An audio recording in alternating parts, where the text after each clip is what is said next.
Olá pessoas, tudo bem com vocês? Volta e meia aparecem umas edições de vídeo e as pessoas: nossa, olha que edição animal! Como é que a pessoa editou isso? Nossa, olha esse efeito! Como é que ele fez esse efeito? Como é que foi? Nossa, edita muito! E a galera que tá acostumada a fazer edição mesmo, a gente fala: cara, não é difícil de fazer. Ah, Gaveta, você tá falando isso? Tá sendo soberbo! Não é difícil mesmo, não. Às vezes é um template, às vezes é um botãozinho, às vezes é uma coisinha só que faz isso. Tem muita coisa que as pessoas acham que é muito difícil de fazer e não é difícil de fazer. É só porque elas, de repente, não sabem como é que é. De repente, eu mostrando aqui hoje, no vídeo de hoje, elas vão falar: é só isso? É só isso. E ao contrário, tem algumas coisas que as pessoas olham e falam: ah, isso daí deve ser tranquilo. E não é. São coisas que são difíceis, dão muito trabalho. E eu diria que as partes mais difíceis da edição de vídeo são coisas que as pessoas não fazem ideia. Passa direto. A pessoa, ela nem sabia que era difícil até eu parar e dissecar isso tudo para ela falar: meu Deus, era difícil assim? Era. Eu vou te mostrar depois da vinheta.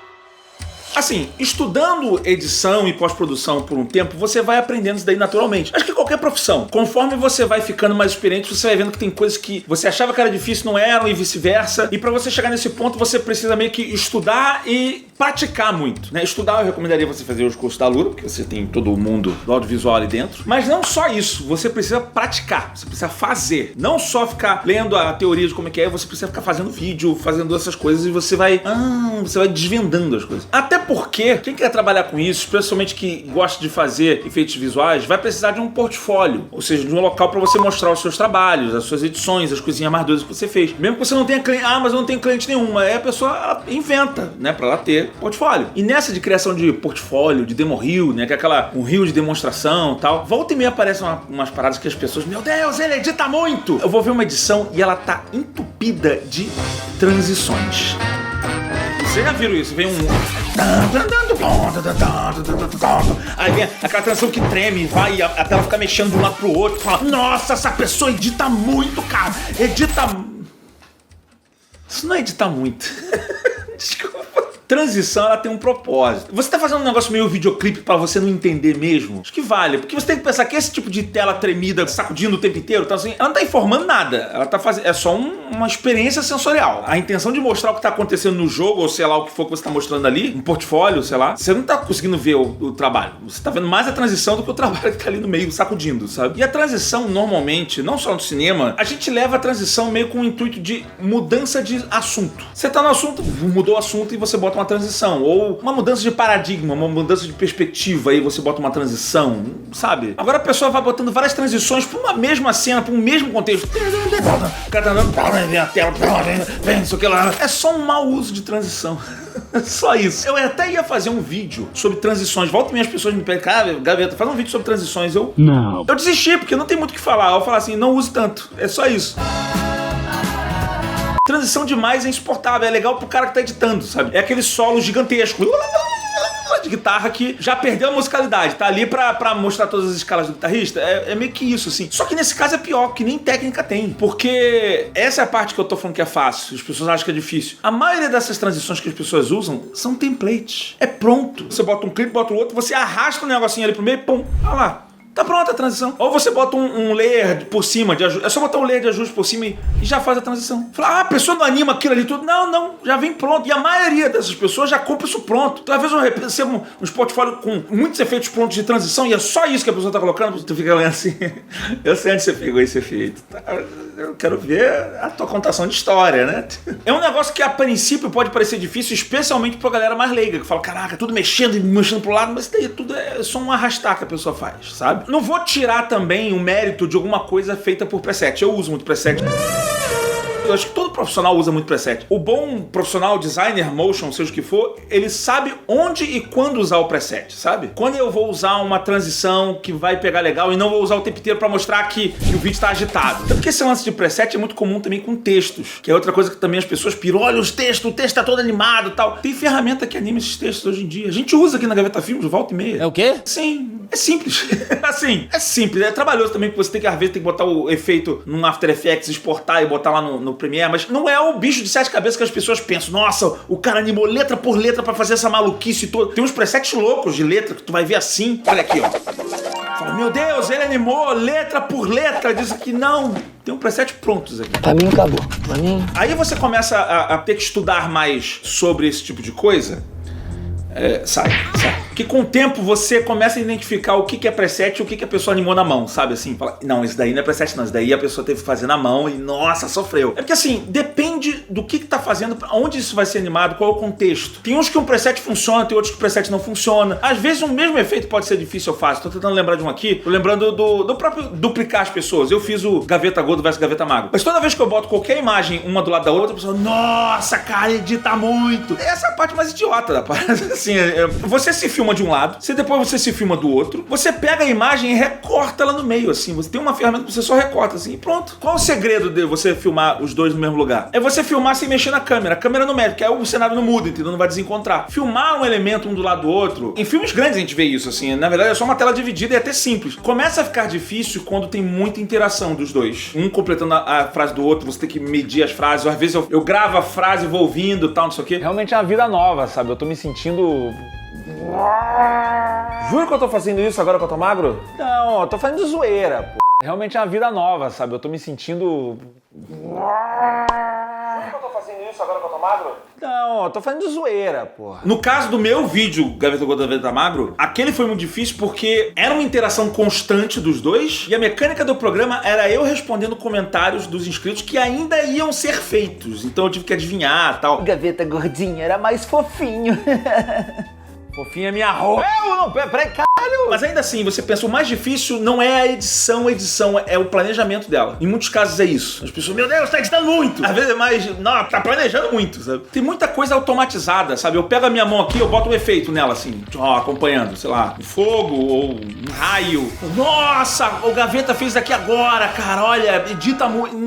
É simples, gente. O nome disso é tracking. Você pega esse vídeo, você bota um After Effects, um Nuke, qualquer coisa, você acha um ponto pra fazer, pra ele seguir, um ponto de contraste na tua mão, uma linha ou entre os dedos, sei lá, em algum lugar. E você bota a ferramenta assim, traquear. Ele vai botando os pontinhos pra você assim, e pronto. Aí você bota um elemento ali pra seguir nesse pontinho, nessas informações que você já tem. Não é difícil. Pode ser difícil. Pode ser muito difícil. Pode ser escandalosamente difícil o tracking. Aí a gente vai entrar agora na parte do que as pessoas acham que de repente é fácil e não é. O tracking é um exemplo clássico disso.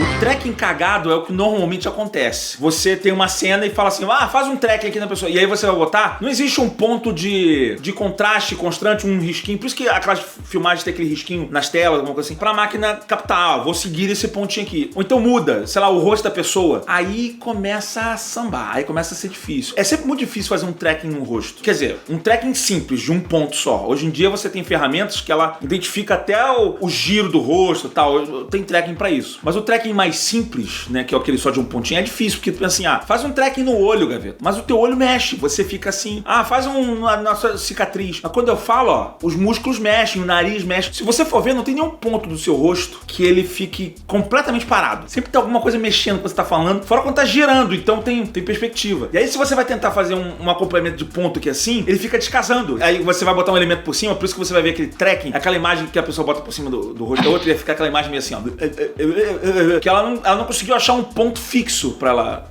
focar. Quando eu quero muito, eu vou entregar aqui, quando eu quero muito fazer um tracking e eu quero que funcione, não quero perder tempo, um ponto que não mexe muito são os olhos, a menina dos olhos, sabe? A pupila e tal. Então, às vezes, quando eu quero que um tracking funcione, eu só não pisco. Tem gente que tá me zoando, Gaveta, pisca aí. É porque eu não tô com saco de fazer o tracking, que se eu piscar, ferrou. Se eu ficar com o olho regalado assim, dentro do meu olho dá pra pegar esse tracking. Pode até pegar um reflexo desse da luz aqui que tá aqui. E aí, cara, eu posso mexer aqui, o tracking fica. É muito mais eficiente, sabe? Então, quando eu quero fazer eu só não pisco o olho. E o olho, se eu tô olhando pra um local fixo, ele fica é um eixo bem central da minha cabeça, sabe? Então funciona. Eu já gravei um podcast só sobre esse assunto, que é o Layers.tech. Era só falando sobre tracking, sobre técnicas de tracking. Isso que é dentro da Alura, onde você pode estudar uma formação de motion designer. Que o tracking, ele é uma das coisas que você tem quando você aprende a fazer motion. E eu sei, assim, eu sei que vocês estão vendo assim, o Gaveta entrou no jabá. Calma, não, mais ou menos. Eu falo isso daqui em vários outros vídeos, assim. O que é edição, o que é motion? Eu vejo muitas pessoas misturando isso, né? Tipo, olha, ele edita facilita muito e na verdade é um efeito visual. É uma coisa de um motion designer, não é de um editor de vídeo. Editor de vídeo, editor mesmo, é o cara que faz o corte, ritmo e... Ele faz pós-produção, ele faz uns efeitos também, máscaras e tal, não sei o quê. Não é a função primordial, sabe assim? São áreas que se complementam. Mas esse vídeo aqui eu não quero ficar pegando no pé, então eu meio que tô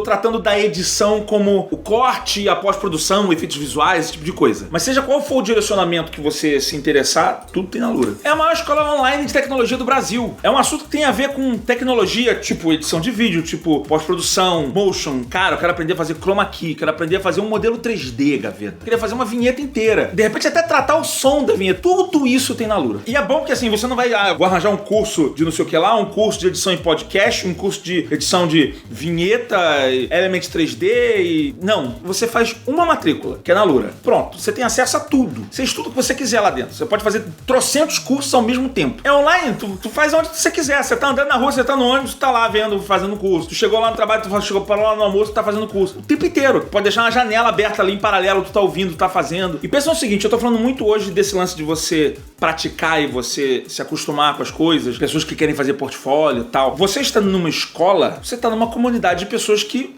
fazem a mesma coisa que você. Tem profissionais ali da área. Eu tô dando aula ali na Lura também. E você tem feedback, você tem essa troca de informações ali dentro. Você tem novos treinamentos sendo adicionados o tempo inteiro. Às vezes pra aprender do zero. Você é uma pessoa que mexe, sei lá, com After Effects. Caraca, seria legal colocar umas linhas de código no After Effects. Tem gente que mexe com código no After Effects. Participa volta e meia tem uns imersão dev aí da Lura, que é aquele evento gratuito. Tu se inscreve e você começa a programar as primeiras linhas de código e tal. Esse é gratuito, mas pra você usufruir todo o campus de conhecimento da Lura, você pode clicar no meu link perfumado que tá aqui logo embaixo desse vídeo, ou você pode entrar em alura.com.br/gaveta. Clica no meu link. Dá engajamento, é bom, é bom. Toda semana eu recebo pessoas falando, caraca, eu comecei a fazer os cursos ali do Gaveta na Lura, é muito legal. Assim, depende, tem vários professores ali. Você escolhe o seu caminho e você evolui como profissional, seja qual for a área de tecnologia que você queira. Edição, design, programação, mobile, gestão, tem tudo lá. A Lura. Mas conforme você vai aprendendo edição de vídeo, efeitos visuais, você estuda na Lura, esse tipo de coisa, você vai vendo que tem umas coisas que eram pra ser fáceis e não são. Chroma key. Eu, inclusive, gravei um podcast do Layers.tech também sobre chroma key. Há um tempo atrás eu vi as pessoas chocadas no Twitter. Pessoas chocadas que elas viram o Neto, que ele é apresentador de um programa de futebol, e o cenário dele é um grandíssimo chroma key. Não é um campo de futebol, um barzinho, é só um chroma key, um cenário pronto. As pessoas chocadas, mano, meu Deus, aquilo ali é chroma key. E o gramado, ó, presta atenção no gramado dele, o gramado é preto. O chroma key, ele nada mais é que aquele conta-gotas do Photoshop. Você seleciona uma cor e ele desaparece com a cor inteira, certo? No caso é o verde, ele fez o gramado preto pra não ter que sumir. O resto tudo é um cenário. Mas tá mais bem feito que filme da Marvel. Sim, sabe por quê? Porque é um cenário parado. Que eu digo cenário parado, a câmera pode mexer, mas é um ambiente controlado. Não é uma cena que o cara tá correndo, eu vou ter que botar uma cena de chroma key no meio de uma corrida, no meio de um prédio. Não. É um cenário que vai ficar parado ali por muito tempo. Você pode preparar aquilo ali e ir aprimorando até por muito tempo.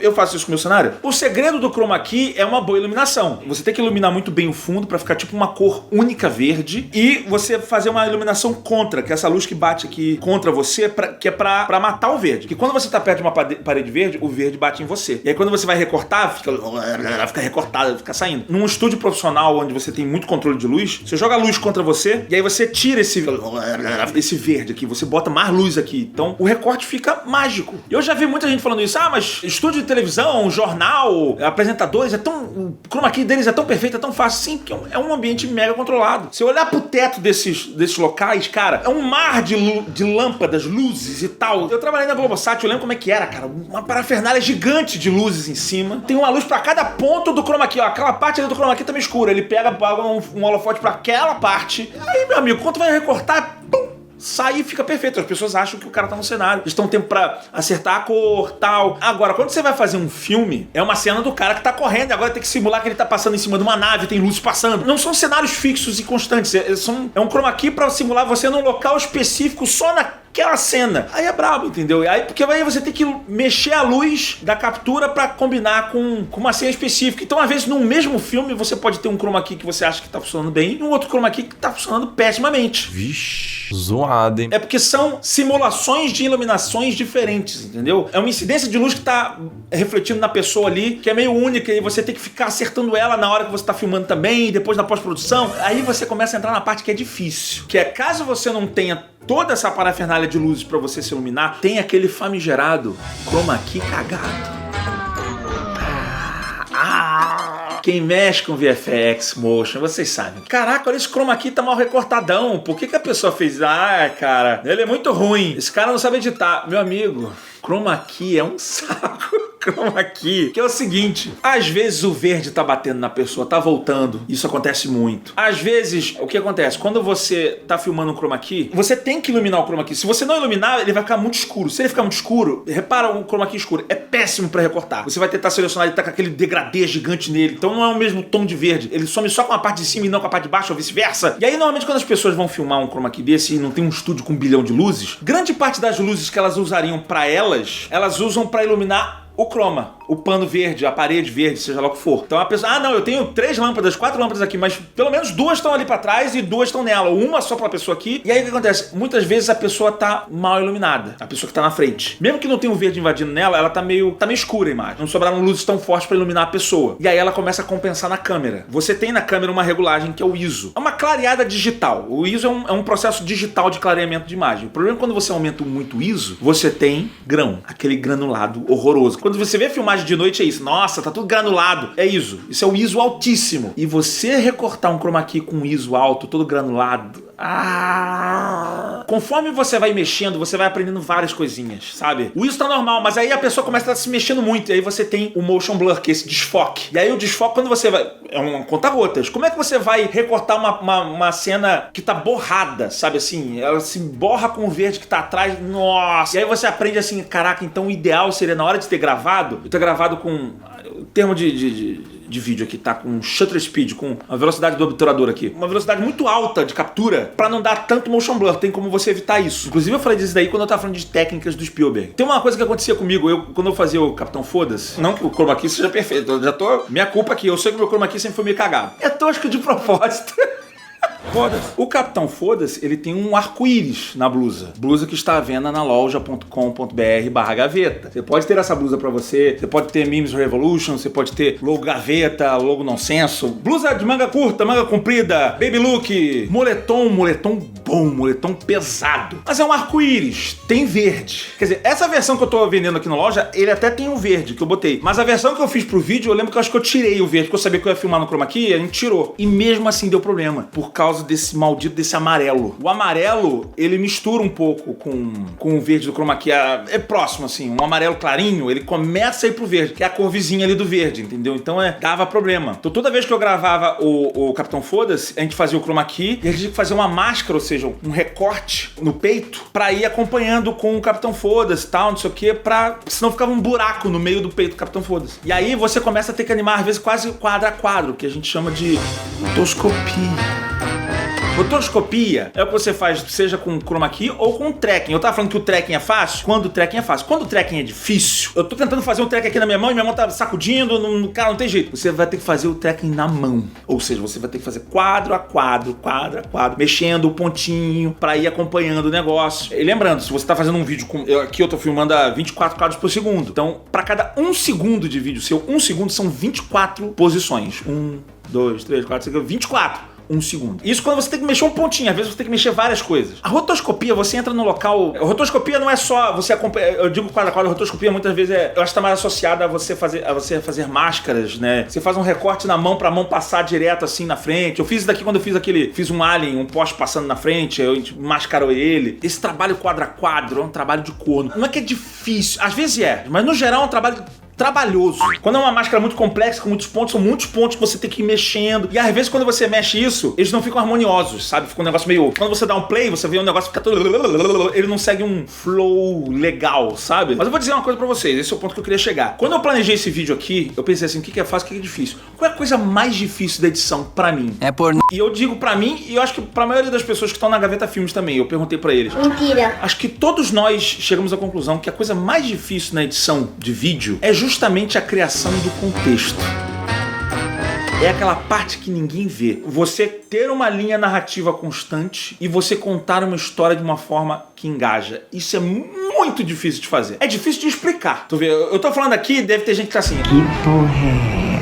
Continua falando pra eu entender, sabe? Eu sei que teve gente que tá pensando assim. Porque não é uma ciência exata. Quando você tá editando um vídeo, eu tô pegando cenas e outras cenas, eu tô com um pensamento na minha cabeça de como a pessoa que tá vendo esse vídeo vai me entender. E você ter esse pensamento constante e você não cair na armadilha de botar um negócio que acha que ninguém vai entender ali, mas você tá entendendo, é uma armadilha muito fácil de você cair. Isso é a parte que o cinema arrebenta, eu acho. Os grandes editores de cinema, por que eles são grandes editores? Os caras são poderosos? Acho que é por isso. Eles dominam essa arte que pra mim é a parte mais difícil realmente da edição. Que não é uma coisa que você nota. Você só tá vendo um filme e você tá achando ele incrível. Você nem tá vendo que o cara tá trabalhando ali todos os botões e todas as coisas da edição pra deixar aquela história tão bem entregue. Eu vou dar um meu exemplo pra poder ficar didático e pra usar um exemplo que eu sei o que aconteceu. Eu vou pegar um vídeo que eu fiz aqui, que foi o segundo vídeo sobre o Unrecord. Eu primeiro falei que o Unrecord, aquele jogo, era fake, depois eu falei que não era fake, aí eu chamei o Godcause pra me ajudar aqui. Olha como é que foi essa edição. Eu fiz um pré-roteiro meu aqui, eu fui falando um pouco, improvisando, e eu gravei uma entrevista com o Godcause, explicando os processos. Conforme o Godcause ele ia explicando algumas coisas, eu já notei que ele, por ser um cara da área, ele fala às vezes de uma forma bem complexa, assim. Se ele tá tentando simular uma bodycam, ele nunca vai ter resolução. Ele deve estar trabalhando com uma escala de resolução 50% do ponto que ele tá. E eu já tenho essa noção do meu público, assim, não que o meu público não tenha gente que entenda termos complexos. Tem muita gente aqui que vai entender, mas tem muita gente que não vai entender. E eu falei, cara, tem coisa aqui que ele tá falando, é legal, mas tá muito complexo, as pessoas não vão entender. Então eu fiquei nesse esforço de tentar ilustrar isso. Então conforme ele falando, cara, vamos ter que botar uma cena aqui, vamos buscar uma cena que seja uma representação fácil de mudança de resolução. E aí a gente botou um player do YouTube. Provavelmente esse jogo deve estar abaixo dos 1080 na renderização real dele por trás. Ele tá trabalhando com escala. Vamos pegar aqui uma cena que represente isso que ele tá falando. A gente pega uma cena de jogo, uma cena de filme. Você fazer essas ilustrações, ou seja, esses inserts de vídeos externos, mas é contextualizado. Tudo que eu estou usando para ilustrar serve a narrativa, serve para ajudar a explicar o que ele já estava explicando ali atrás na voz. Então, você criar inserts contextualizados é muito difícil, sabe? Não é tão fácil. É um erro muito comum que eu vejo, às vezes, de portfólios que eu recebo aqui na Gaveta Filmes. O cara tá falando de um filme, sei lá, Star Wars. Ele tá falando de uma cena e aí começam a aparecer cenas de Star Wars por cima e é tipo uma cena qualquer de Star Wars, sabe assim? Se eu tô falando que o Han Solo, ele é meio cafajeste, não sei o quê, eu não vou mostrar uma cena qualquer do Han Solo. Eu vou mostrar uma cena do Han Solo sendo cafajeste. Sorry, sweetheart.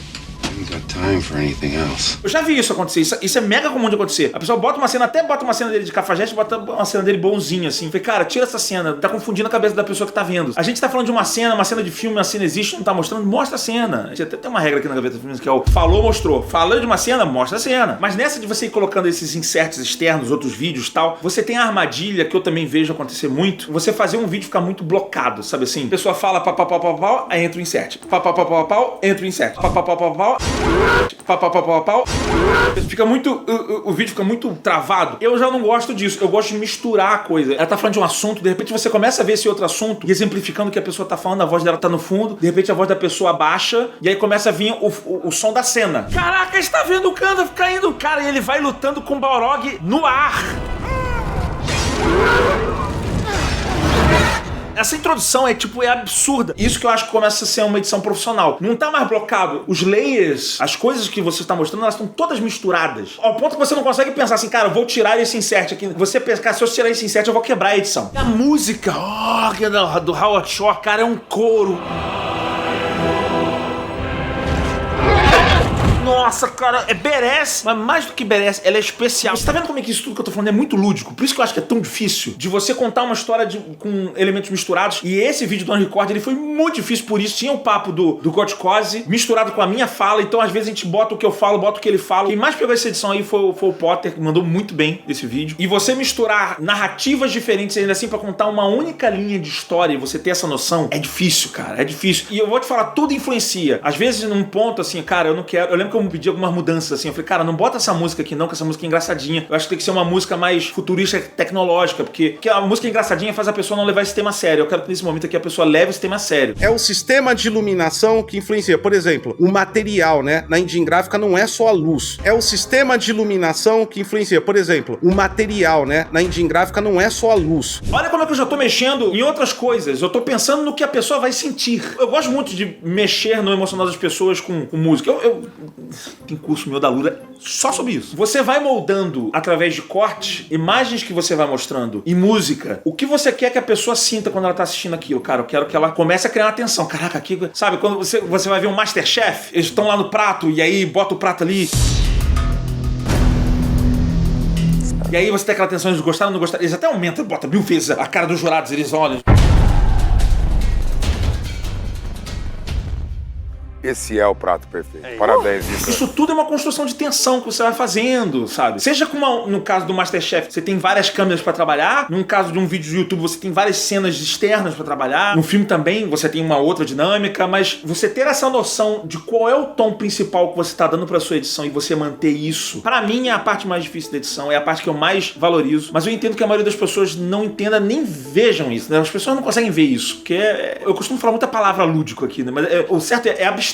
É abstrato demais pra que eu acho que as pessoas entendam. Mas faz o seguinte, me ajuda num próximo vídeo. Você acha que, cara, isso daqui deve ser muito difícil de fazer e de repente não é, ou vice-versa, ou de repente são coisas, caraca, olha isso daqui, gaveta, isso daqui eu acho que é impossível, tal. Bota no vídeo, de repente eu faço um react desses vídeos que vocês mandaram, eu vou vendo, caraca, isso daqui é realmente difícil, isso aqui não é. Porque volta e meia eu falo desses assuntos, ou analiso, ou reajo eles, seja o que for, sobre efeitos visuais bem feitos, justamente pra evitar não ficar resultados como ficou no Flash. Que aí foi pra um outro lado.